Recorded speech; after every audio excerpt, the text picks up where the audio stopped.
అది ఆ ప్రణాళికకి ఎళ్ళే కంటే ముందు here as a common person from a middle class family ఒక పర్సన్ అప్పుడే ఫాదర్ మదర్ దగ్గర ఉంటూ ఒక జాబ్ వచ్చిందండి.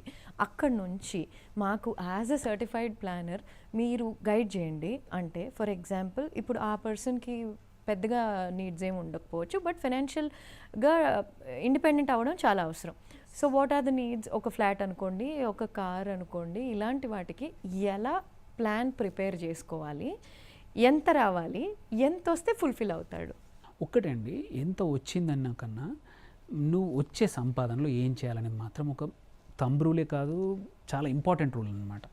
సో ఒకటి ఏంటంటే కంపల్సరీ 20% మినిమం 20 కన్నా ఎక్కువైతే మంచిది. మినిమం 20% మాత్రం నాది కాదు, ఇది నా రేపటి ఫ్యూచర్కి అనేది మాత్రం అది మర్చిపోవాలి. మీకు శాలరీ 10 లక్షలని నెట్ వస్తుంది అంటే లేదు, 8 లక్షలే అనుకోవాలి.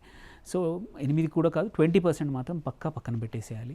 అది ఎందుకంటే ప్రతి ఒక్కరు చూసుకోవాల్సింది. దీనికోసం లాజిక్ చెప్తాను.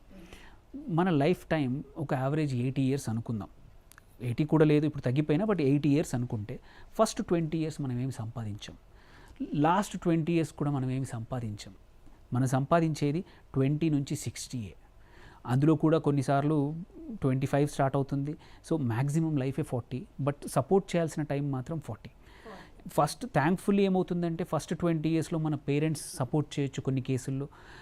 కాకపోతే సేమ్ థింగ్ నీ లాస్ట్ 20 ఇయర్స్లో నువ్వు సంపాదించే టైంలో నీ పేరెంట్స్ కూడా నువ్వు సపోర్ట్ చేయాల్సిన బాధ్యతగా ఇక్కడ వచ్చింది అక్కడ బ్యాలెన్స్ అవుతుంది. అండ్ నువ్వు కూడా నీ నెక్స్ట్ జనరేషన్, నీ పిల్లలకు కూడా ఫస్ట్ 20 ఇయర్స్ నువ్వు సపోర్ట్ చేయాలి. బట్ ఇన్ ద ఎండ్ నీకుంది 40 ఇయర్స్. సో నువ్వు ప్రిపేర్ అవ్వాల్సింది నీ 40 ఇయర్స్ ప్లస్ నెక్స్ట్ 20-25 ఎన్ని సంవత్సరాలు అన్ని సంవత్సరాలు.